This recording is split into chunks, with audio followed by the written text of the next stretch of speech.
And we're back again Friday here at Prepper Talk Radio here at K-Talk AM 1640. Woohoo! Good to see you again, Scott. I don't see you often enough. You know, it's very good to be back. Last week was kind of fun. The week before that, I was gone. This is week 2. Today, my child is 2 weeks old. And it is completely life-changing. Does it feel like time is flying yet? Yes and no. Like it's going too fast, but it's also not going fast enough sometimes. And it's one of those times in your life where, and I think this kind of bleeds into our topic for today, it completely alters your reality, completely alters your perspective on things, and really gets you to refocus on the things that should take the highest priority. Obviously, that little kid is highest priority for us right now. After ourselves, make sure we're fed and alive, and then feed the kid and make sure she's alive and well. And it's really interesting how that carries into prepping so easily. Really, prepping bleeds into all factors of life, and people don't realize that. A lot of people, you may be one of those guys listening in today saying, okay, we're listening to Prepper Talk Radio. What is this all about? Who are these guys? What are they talking about? Our history is pretty simple. We've been doing this pretty much lifelong. We grew up culturally that we were preppers. We didn't know we were preppers. Yeah. We were just self-reliant. So, that's kind of what we're going to talk about today. We're going to go back and see where that term came from and where this prepping movement kind of started. But first, we want to, of course, acknowledge our sponsor, Survival Medical, survival-medical.com. The only first aid kits tougher than nature. So check them out. Good stuff. Absolutely. We actually carry them in our own kits and in our cars and at home. And you'll soon be able to buy them on our website. Yes. We're excited. So check out our new website, preppertalkradio.com. We're working on a few bugs to fix, but for the most part, it's live. We've got a few of our articles up there. We've got our stream is available. You can actually listen to it live on or not live, but delayed on our website. Shane's awesome enough to get that up there. I'm behind. Every few weeks. I'm like 2 weeks behind. After this week, it'll be 3 weeks behind. Hey, we'll get there. Exactly. So, what else was I going to say here? I don't know. We do have some products on our website. So we don't sell anything ourselves. But Not yet, anyway. We do have links to some of our favorite products that you can get from Amazon.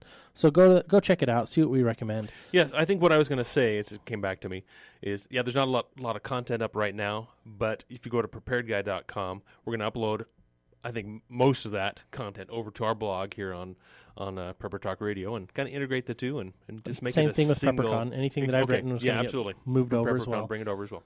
What we want to do is provide as much content and things that will help enrich your lives as possible. So we'll do product reviews, which we've got some of those up there already. We've got just blog articles on different trends that we're watching, things that may be important, things that may be overlooked. Mm-hmm. The top 5 things you should be doing every day to be better prepared. We'll go through all those things. So they'll be on the website. And in the future, we're going to actually do a webinar. Mm-hmm. I'm looking forward to this. Identified really, we'll start off with here's what you need to do to get started out, and here's where you need to prioritize your time. And that'll be free. It'll be awesome for you guys to check out. And then we'll have additional resources available for you. So our whole focus with this radio show, and we've been going on this about 2 years now, is a little over 2 years, is our focus is to help you be better prepared. Our focus is to help impart the knowledge that we've gained through lifelong study and lifelong practice of preparedness, so that whatever we've learned and whatever we've gleaned, you can learn from and you can study for yourself and you can be better prepared so that you can encounter and thrive through any difficulty. And we all know when we teach others, it really does more benefit to ourselves. I mean, that's me. It does me more good than others. Well, let me just say that it does me more good when I learned how to teach others, when I teach others. So that's really why I do this, and to help improve myself as well as spread the word, do my due diligence, what I've got to do to spread the word to feel that I'm doing what I need to do at this point in time. Because I think, and what I've noticed, and I've been trying to talk to people about, all you fellow preppers out there, is that what are you feeling? I mean, what kind of inspiration are you feeling right now? I feel inspired to do this. Scott felt inspired to do PrepperCon and to do this together and to continue on this same path. What's your inspiration? My question to you is, what have you got against being prepared? Is that a stigma for you? Is that, I don't want to give in to fear? We hear that a lot. And it's really not about that. And we're not going to talk about that today. We've talked about that in the past. But what are you preparing for? That's the question. What are you preparing for? And that's where we're going to look back over time and see where this prepping kind of came from, right? Well, I think that uniquely enough is it's part of just basic self-reliance. You can call it whatever you want. You can call it survival. Exactly. You can call it preparedness. You can call it bushcrafting. You can call it, off-grid living. I mean, there's components of all of those that bleed together into the same thing. So for simplicity, we're just going to call all of it prepping. Yeah, I mean, there's a lot of different aspects to prepping, what you might be prepping for. You may be just safety-oriented, right? You may just be, that may be your focus. I want my kids to be safe. I want to be safe. What does that mean to you? You may feel the need to be wilderness-oriented, right? Like bushcraft-oriented, and be a wilderness prepper, wilderness survivalist, because that's kind of where prepping came from. Well, for me, that's really where it started, right? Yeah. I was 13 years old. I was already in scouting, doing the main merit badges, just passing them off and having fun camping. And then I read this book, My Side of the Mountain. And for those of you who haven't read it, it's this kid in upper state New York. He leaves New York City. He's about 12, 13 years old, and he wants to go study algae and go live life on his own terms. So he leaves town, writes a note to his parents, hey, I'll be gone, and it's during a downturn in the economy. So it was less expensive for the family for him to be gone. Mm-hmm. And they were kind of like, well, okay, we miss you, which I thought was kind of interesting. I'm like, my mom wouldn't let me leave. I was like, Mom, I'm going to go leave now. I'm going to go do what he did. And my mom's like, yeah, I'm going to kill you if you do that. Well, she wasn't going to kill me. She just wanted to hog tie me and keep me home. Thankfully, she did, and I was able to learn a lot more in my life. Quality of life turned out really awesome because of it. Speaking of which, shout out to all the moms. Mother's Day is this weekend. You guys are awesome. Did you do your Mother's Day shopping yet? I've got part of it done. I'm finishing the rest of it today. Oh, my wife is not listening this morning. I have not. I'm not done yet. So, but for me, that's where it started. I geeked out. I wanted to get as much as I could as far as wilderness, off-grid living, and all that stuff. And so I did wilderness survival. Building shelters. Then my dad got me involved in construction later, and so I just continued to develop skills. It became part of your life. I mean, it became your normal life. Now, I think for a lot of people here on the Wasatch Front, maybe a natural disaster is what they're preparing for, right? Yep. That's kind of one of the reasons you're preparing. You're not necessarily preparing for because you like wilderness survival or self-defense in particular, but you have this particular need that you're concerned about that you're inspired to prepare for, right? What about biochemical? There's actually a new strain of the bird flu virus that's come out that I don't see it hitting the news anywhere. I just wanted to throw it out there. Let me pull it up here on my phone here real quick. It's called the H7N9. So it's kind of like the H1N1. Yeah. But it's a different strain. It's making some ground out there. So go over to the Pandemic Preparedness Guide and check out what he's got to say on it. So let's some other things popping up too. But let's jump back. Let's talk about where prepping came from. So for those of you guys that live in the Wasatch Front and grew up here, you're probably thinking, oh, well, this has just always been our way of life. And, kind of the Mormon pioneer heritage here is very specific to that. We need to stockpile while we can so we can get through the hard times. Yeah, that westward expansion, and I guess not just the pioneers, right? Absolutely. The westward expansion overall, the pioneers kind of the ones that, I wouldn't say that started it because, they were mining gold in California. Well, uniquely, the first people in the valley were Indians, right? But then the second large group were the pioneers, which consisted mostly of Mormons, but there were also Catholics. There were also Episcopals, and there were some other religious groups that came with them, but it wasn't just the Mormons. Now think of, you mentioned the Native Americans. They are, I would call the original prepper. I mean, you think about their lifestyle, and even the pioneers, or the westward movement, those people, what did they prepare for every year? What was their natural disaster that came every year that they had to prepare for all year long? Winter. Yeah, exactly. They had to prepare for winter all year long. So they were, and especially the Native Americans who lived off the land 100%. I mean, well, they moved to this better area during the time of year. Like they would move south, and they would move based on the weather, what's going on. So they were always in a better environment. We've kind of adapted our lives so that we don't have to do that now, right? We've shipped this stuff to where we want to be, so that we can have our food, we can have our clothes, we can have whatever we need and whatever we want. We've kind of modified how life is to better benefit ourselves. Looks like we got a caller. Yeah, let's go ahead and take the call here. Oh, make sure I push this button hard enough. Yeah, let's keep trying this button here.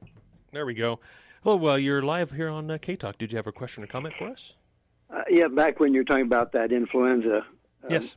most people don't know that the influenza is carried by the bird. So one prepper suggestion from me would be that you have surgical gloves, and whenever you're butchering and preparing any bird, chicken or quail, whatever you're going to go for, that you have surgical gloves so you don't have contact with the blood and tissues of that raw animal till after it's cooked. Absolutely, and I've heard that with this particular virus, it spreads from animal to animal, but it doesn't make them sick. It makes the humans sick, which is a That's little right. more Their scary, body, right?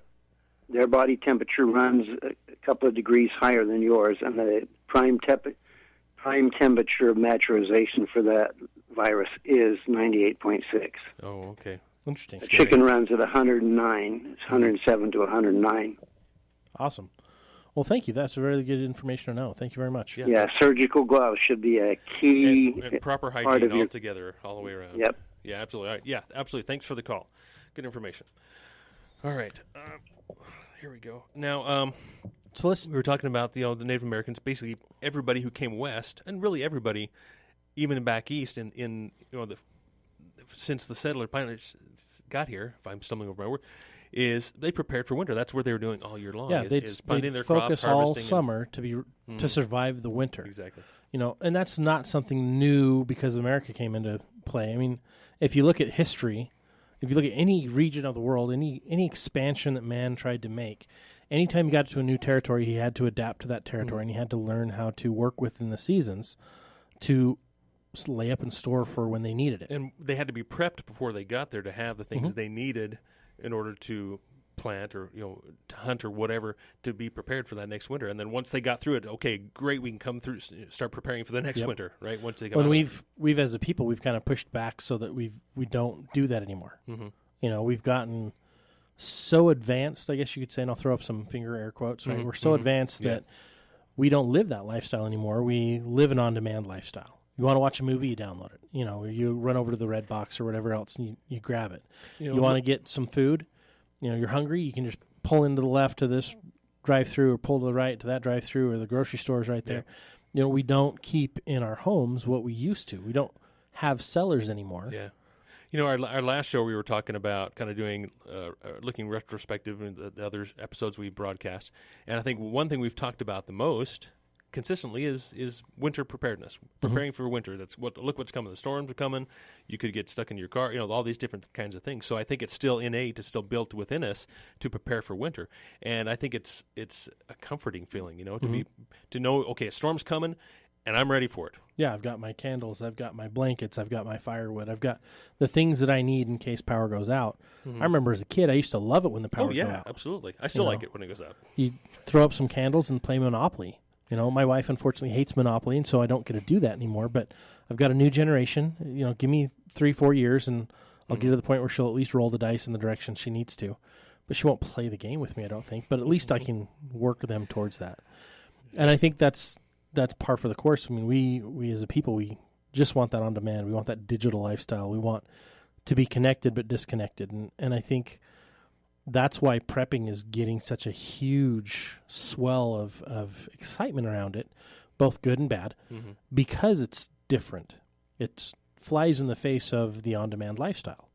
It flies in the face of what people think. You're absolutely right there, yeah. The people think common sense now is to just enjoy this lifestyle. They don't think common sense is to still stockpile food, to still store for bad times, and it's not just food. It's water, it's funds. Funds are one of the most important parts. And it's not because I am scared of what's coming, right? It's not fear-based. It's natural. I mean, it's the way humans live for thousands of years, and it's innate within us, I think, to be prepared for that storm that's coming. Absolutely. And it's definitely feels good when that storm's coming. But I guess, what are you preparing for now that you were uncertain about what's coming, right? So let's talk a little bit more about that, what's coming after the break here.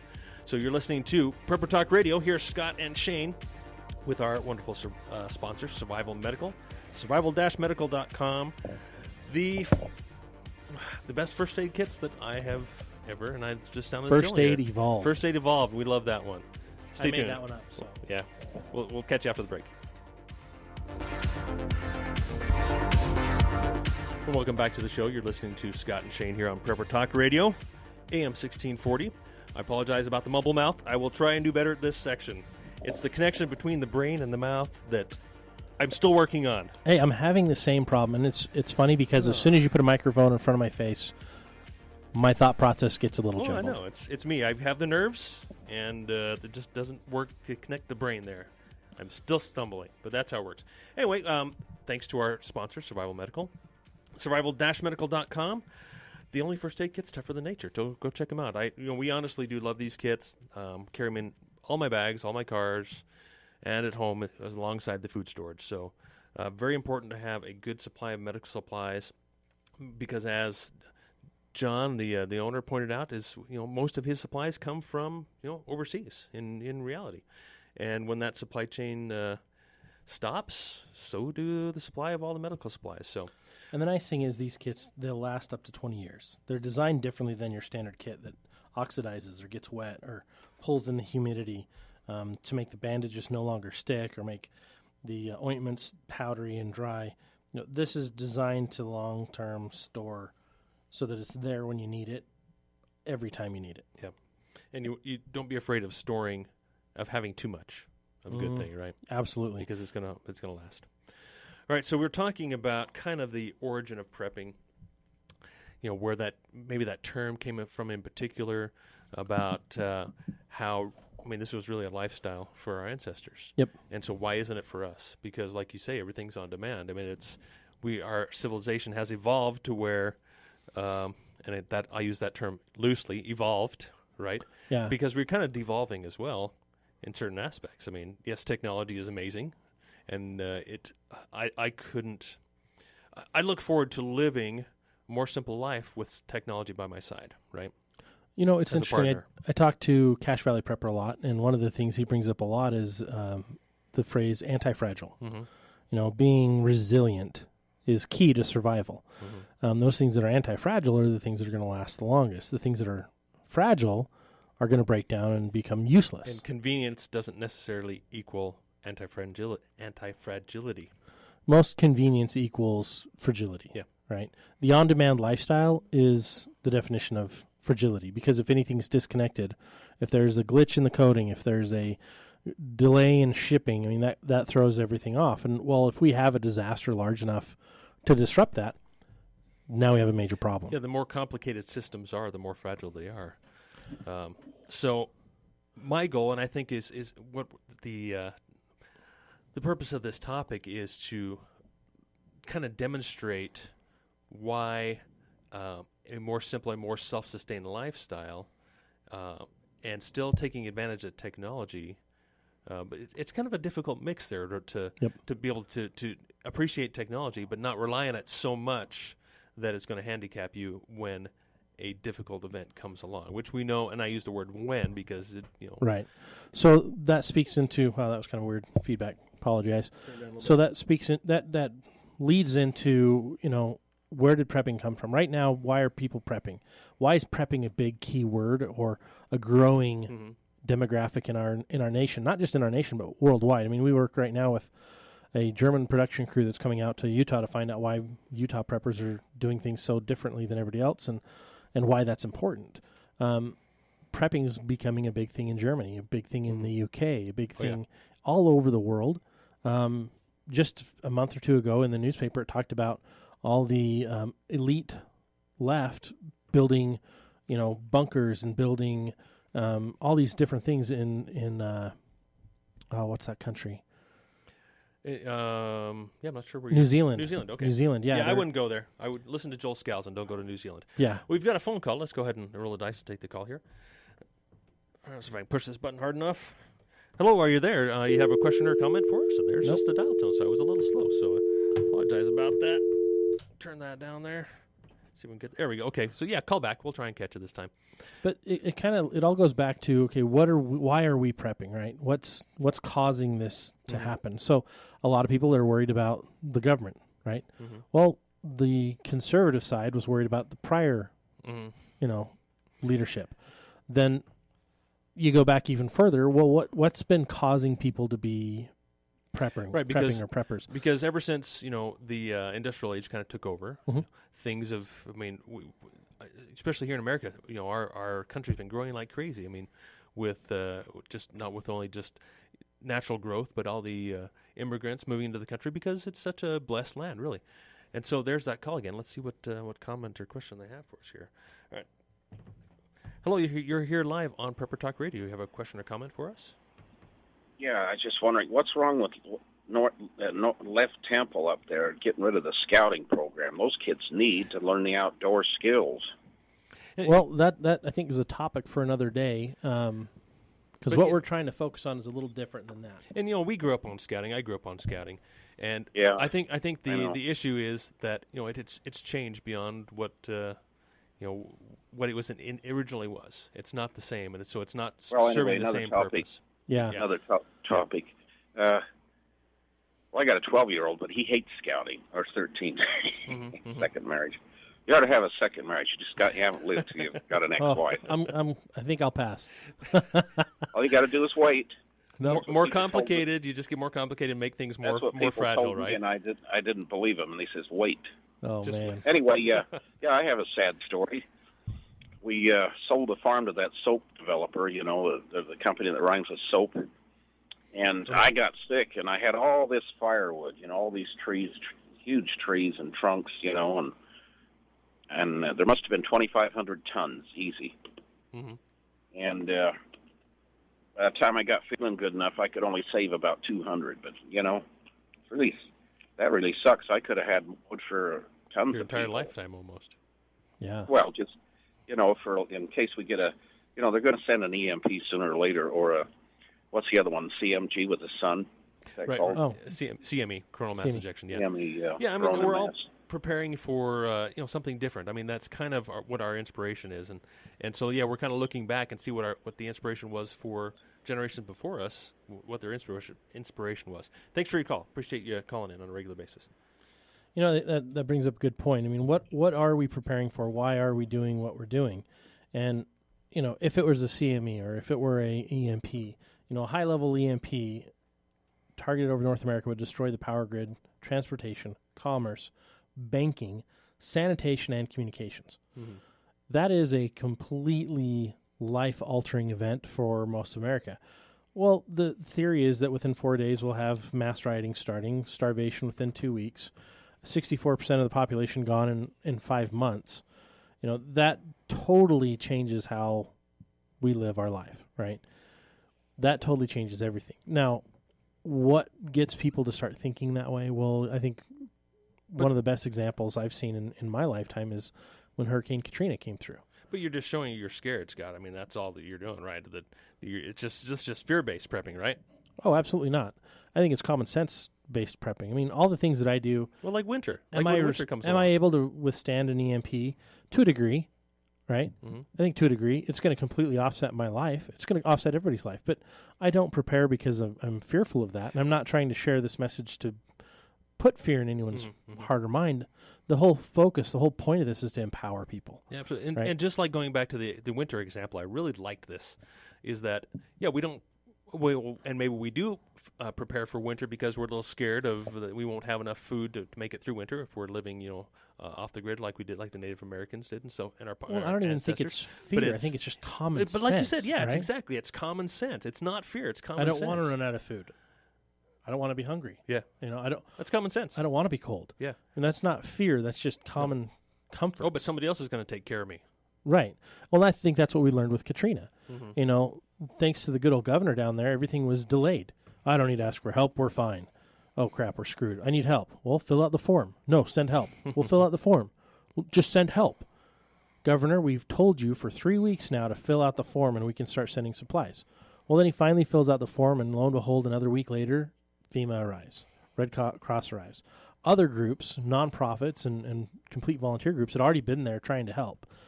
And that's, I think the point is we forget that we can do a lot of this ourselves. And that's what Katrina reminded a lot of people of. Well, but that's not the origin of prepping. It's not. Go back even further to Y2K. Yeah, exactly. I was going to bring that one up as well. Let's take another call here.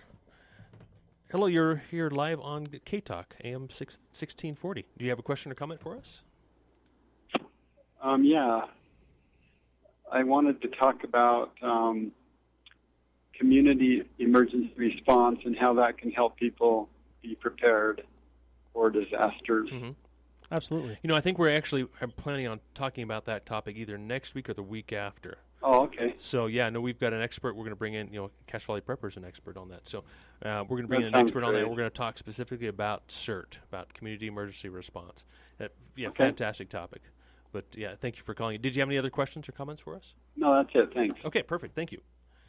All right, awesome. Yeah, I think that's part of it. It's a good reminder. Yeah, I think that's part of it. I mean, we need to get our community involved so that we can withstand those things. I mean, Y2K, we were about to talk about that. Y2K is a perfect example of that because a lot of people were freaking out. So for those of you who are not familiar with Y2K, we're a little young, maybe. Maybe the younger audience, everyone was afraid that the world was going to go into a complete shutdown. Complete shutdown digitally. Yeah. Because everything is controlled by computer systems, and all the date systems and all the computers were through 1999, and no one had figured out the rollover to 2000 and to start recounting. They were afraid the computers and everything would shut down or go haywire, and that would completely destroy all of the shipping processes, all of the delivery processes, shut down all the pumps and systems that are pumping the fuel and the gases, and all the power stations would collapse because of it. So they were thinking there's this huge end of the world thing. Well, and between that and now, there's also the Mayan calendar. Oh, yeah, I forgot about that in 2012. Another one I hadn't had on my list here. The Mayan calendar. Everyone's like, oh, no, it's the end of the world. No, they ran out of time. My personal feeling on the whole Mayan calendar was that you can only predict time up so far, astrologically, before you have to stop because you die. And especially when you carve it onto a stone, it can only fit so much, much, And if you run out of rock, you're done. So I think there's a couple things. One, they could have been overtaken at that point, and so there's no one to finish it. Yeah, that's Number true. two, could have been the guy died and nobody else wanted to take up his life's work because they thought it was dumb. They're like, I'm not going to live that long. Why do I want to do it? Yeah, we don't think about these basic things, do we? They think they like, knew everything the back Mayans, then. The Mayans cracked the code. As I was looking back and trying to pin into, when did prepping really become prepping as we know it now? Because prepping, what it really is just it's a self-sufficiency thing. It's an evolution. Yeah, and so if we look back how far enough, what do I come up with? So from what I've kind of found is that really about World War II time is when people really started to. I wouldn't say started because World War I, that was a big deal too. But when the threat of potential things coming to our shores is when people really started to even build bunkers. Well, that's on when the East Coast. The term prepping kind of came into play because of World War II. And it was a term that, from what my research, I found that the UK's kind of started calling the crazy Americans who are building bunkers. They're saying they're prepping for disasters. They're prepping for doomsday. Because we can obviously use the word prepping in a lot of other things other than prepping for, like you say, doomsday. Dude, every weightlifter I know is big into food prepping. Yeah. And that's the weekly, I'm going to sit down on Sunday and I'm going to plan out all my meals and make all my food. I'm a food prep. They're prepping everything. And so it's funny because if you do keyword prepping on Google, you'll find both of those topics. That's true. Yeah. And not to destroy that whole idea of things. I mean, it's actually pretty smart because then you get the right stuff at the right time. But they're forgetting a lot of the other aspects of life and missing out on the enjoyment thereof. But preparedness, really came about as kind of a derogatory term. But if you look back at World War I, what did the government tell us to do during World War I and World War II? Grow a garden. That's right. And now what do they tell us to do? Don't grow a garden. Let us provide all the food. We're going to outlaw it in certain places. How does that help us, right? How does that empower us? It doesn't. And so we want to make sure that we as people take the initiative back to be self-reliant, to not have to rely on everyone else for subsistence. It's taking away someone's ability to work, takes away their pride in themselves and their confidence. And I think that's what's happened since then. But that, I think, really is the origin of it, is kind of World War I, World War II, as people realized. And that's when it shifted into what we call prepping. Yeah, absolutely. I've got another caller. Let's go ahead and take it here. Hello, you're here on Prepper Talk Radio. Do you have a question or comment for us? Yeah, sorry to call back, but as you're talking about these other issues that fit in, when you're out surviving in a prepper situation, it takes a lot of physical energy, right? Absolutely. pretty much dependent on your well-being. And so I just wanted to kind of expand on that advice to use gloves when you're preparing animals, especially when you've been displaced from the normal area that you live in. Your body's natural immunities may not be prepared for the variations of the infections in the animals where you're, forced to escape or find sanctuary. That's a good point. So it's really important to protect yourself from the blood and tissues of those animals as you're preparing them. Absolutely. Like a good surgeon. Well, and the other thing is just you got to learn how to prepare the animals first of all. Yeah, any foraging you do, those are foods that your body's not used to processing as well. So we need to have, take time to learn how our body digests different foods so that we can make those changes. Because we're going to get sick, we're going to want to vomit, we're going to have a lot of problems when we change our diet drastically. Yeah, absolutely. Thanks for your call. Appreciate it. All right. So, where were we at here? World War I and II prepping. Yeah, World War I and II. I think the event that kind of stood out to me that I kind of felt in my life was the Cuban Missile Crisis. Oh yeah, is when there was a real threat of nuclear war. I think that's when people really started to, really step up their prepping, if you want to call it prepping at the time, which I don't think it was really considered prepping or use that term at that point. I think a lot of people just said, well, that's what you've got to do. They're survivalist, I think, right. is that's where that term. That pushed the whole survivalist realm, and you watch Tremors 1, 2, 3 through, 40. I love Tremors. That speaks into that as well. Burt Gummer's like the king of survivalists if you watch those movies. But we'll talk more about that when we get back after this break. Yeah, thanks for listening to us. You're listening to Prepper Talk Radio here on AM 1640. Our sponsor, Survival Medical, survival-medical.com. The only first aid kits tougher than nature. Welcome back to the show. You're listening to Scott and Shane here on Prepper Talk Radio. Radio for the ready-minded. You interrupted me there. Sorry, I got excited. Radio for the ready-minded. So this is our last segment of the day, and then it's the weekend. So hopefully you listeners have got some kind of idea that's popping through your head of what you want to do this week to become better prepared. Every week we want to leave you with something that's going to get you a little bit further down the road. Absolutely. This week's tip is to get some of those 40-hour candles. I think it's a good idea. I love those because a 40-hour candle, the 100-hour candles, the 40, the smaller liquid ones, paraffin. The 100-hour, those are great too. But the 40-hour candles are great because those are the ones you can walk around the house with, and they're small enough that it's not going to pose as big a threat or issue. Okay. And they're wax. You can melt them down and use them for a number of different things. Yeah. The 100-hour candle I think is awesome too. But if you get the 100-hour candle, here's what I want you to do. I want you to put a lighter with it. And I want you to take a couple rolls of tape and wrap it around there. Mm-hmm. Hold the lighter to it all the time, either duct tape or even just standard tape. Mm-hmm. So that way you've got a little tape when you need it, but then you've also got your lighter easily accessible, and there's one always by. Tape your lighter to it. Yeah, that's what I do. Is tape it to it. All right, we got a couple of lines ringing here, so let's go ahead and take a call here. Roll the dice. See what inspiration they have for us. Hello, you're live here on Prepper Talk Radio, and dang it, I'm slow again. Okay, the other two lines are ringing here. Let's go to the next line here. Hello, you're live on Prepper Talk Radio. Do you have a question or comment for us? Oh, yeah, I think we should get a tranny merit badge for kids. Okay, we're not going to take that call. That's not acceptable here on live radio. So let's roll the dice and take the next one. Hello, you're live here on Prepper Talk Radio. Hey, will you guys talk for a few minutes about what your first action is going to be when there's a disaster or what do you call it, electromagnetic, EMP whatever. Sure. Yeah, if something like that happens, what should people's first response be? What should they do? Should they go plant some seeds in the garden, or I think it's too late at that point. I was joking. Yeah, no, absolutely. No, I think that's a great point because that's something I struggle with is the garden, right? Is you really need to be doing it now. And that's a hard thing. Even if you've been gardening for 10 years, there's things you learn. Exactly. This year that you never knew. Yeah, and here's what I think you should do. If there's an EMP, obviously, first thing you need to do is try to confirm that. Before an EMP strikes, what you need to do is make sure you've got a lot of devices charged and ready to go. And by that I mean ham radios and CB radios in a Faraday cage. Set those aside. Don't use them. Get your primary ones that you use and keep those readily available. But then the other ones, your backups, put them in Faraday cages. That way, when an EMP event happens, you can pull those out.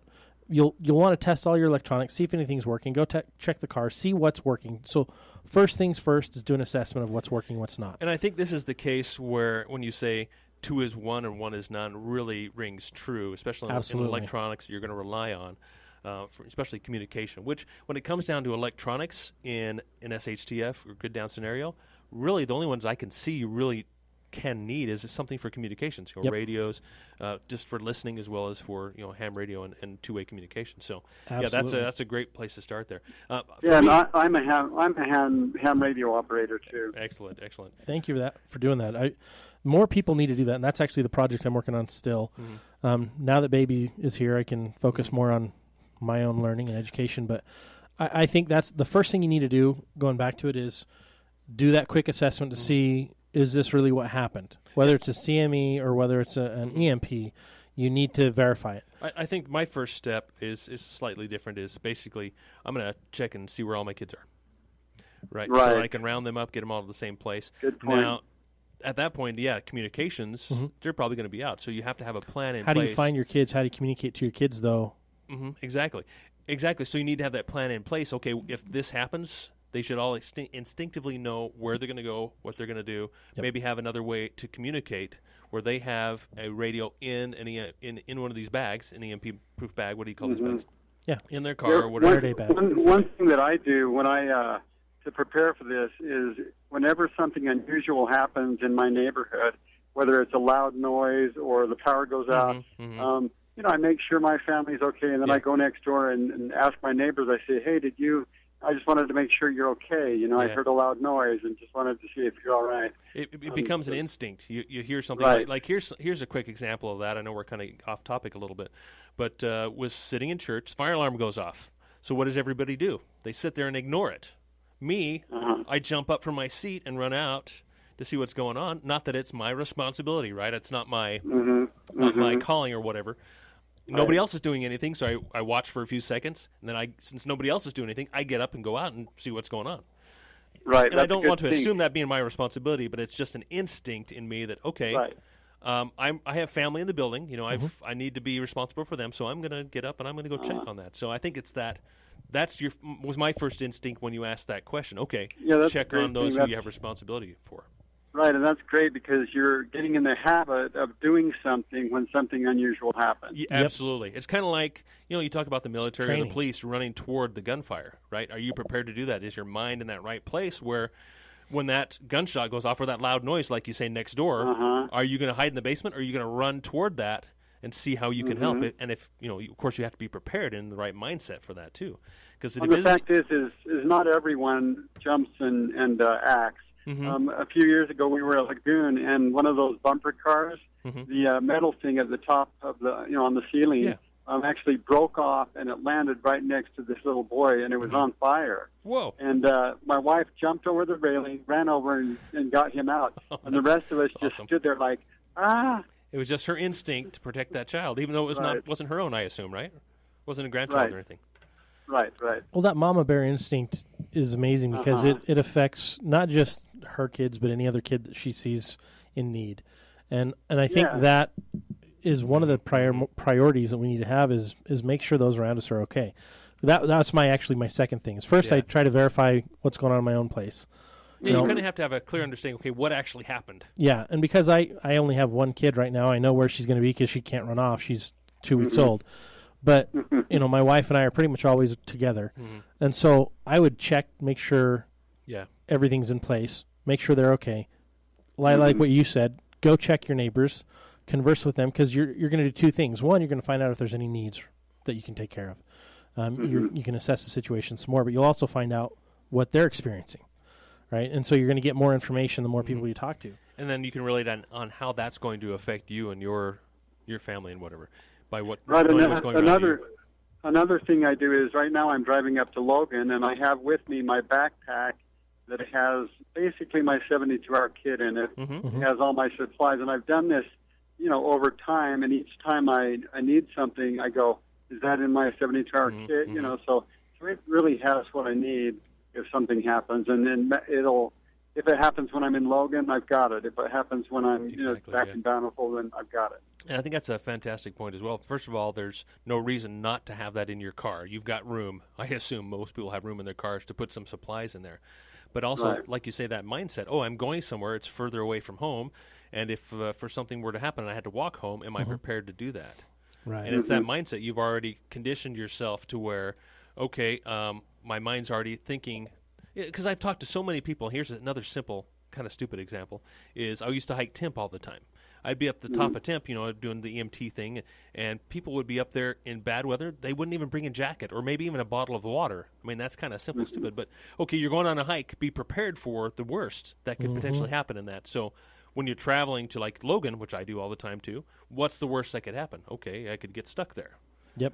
So, Or the accident on the pass. Or I've seen accidents in that pass so many times. Canyon, Sardine Canyon, people drive through there like it's the Indy 500. And it's patrolled quite a bit now lately. So well, even still, people drive recklessly, and the weather changes at the snap of a finger. Especially in the canyon. Well, and let's go back to prepping. Let's say something happens that you don't want to go back to Salt Lake because it's in chaos.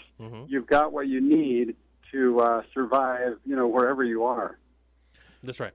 Well, and I think one of the things is we hear a lot, and I think Hollywood sensationalizes this, and authors, tend to add to it, is, within 24 hours people start looting and rioting, and no, I don't think that's the case. I think there's some areas of the world that maybe that will be the case. Right. I think it's going to take longer than that. I think it's going to take a few days for people to figure out what the heck's gone on. Yeah. For the most part, and then another couple of days before any rioting or looting really starts happening. We might see a little bit here and there, but we're not going to be aware of it because the system's down. Right, and we've talked about that where I live in Bountiful. You almost can't compare Bountiful to Chicago. Things are going to be different. Right. In Bountiful, we had a big windstorm a few years ago, and, we kind of took care of ourselves. Everyone worked together. That may not happen somewhere else. Right. Yeah, and, I may have a little bit different way of thinking about this is, we live for the most part, in really good neighborhoods with good people, but, and I don't know exactly how to say this, but I think there's still not that mindset of preparing that these and being aware that these things are going to happen. That there will be more chaos than we imagine. Right. I think it'll be more chaotic. Yeah, when people get hungry, they'll do things that they don't usually do. Well, and especially parents of children, when their children get hungry.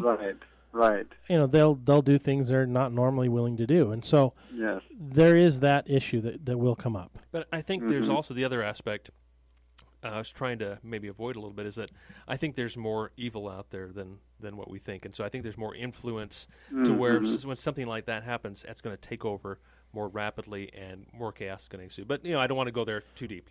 Right. I think we've kind of covered the first steps.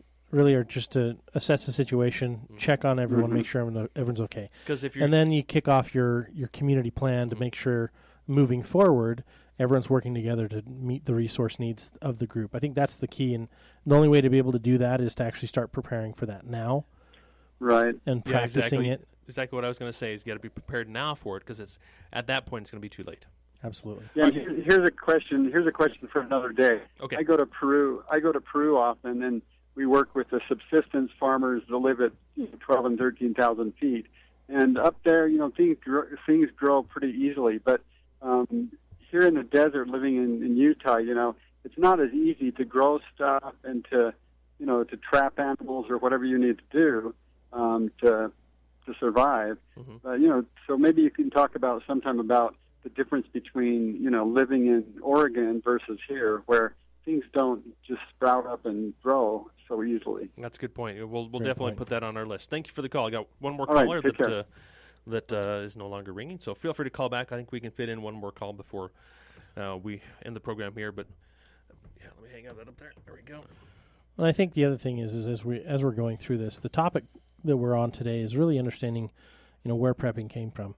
We've talked a little bit about the EMP or a CME. Y2K. I think what it all comes back to is the cultural phenomenon is really us getting back to our roots. Absolutely. Right? Yep. Because prepping historically was normal life. It wasn't called prepping, it was called living. And we're a lot more fragile now. There's a lot more things that can go wrong other than just winter, right? Yep. Okay, one more call. Let's see if we can fit them in here. Hello, you're live here on Prepper Talk Radio. Did you have a question or comment for us? Oh, I hate to call back, but yeah, I think the reason a lot of people are so complacent is, fluorine is part of the cocktail that the chemtrails are made of. Yep. It's fluorine, that makes you don't give a darn, you're meek and mild.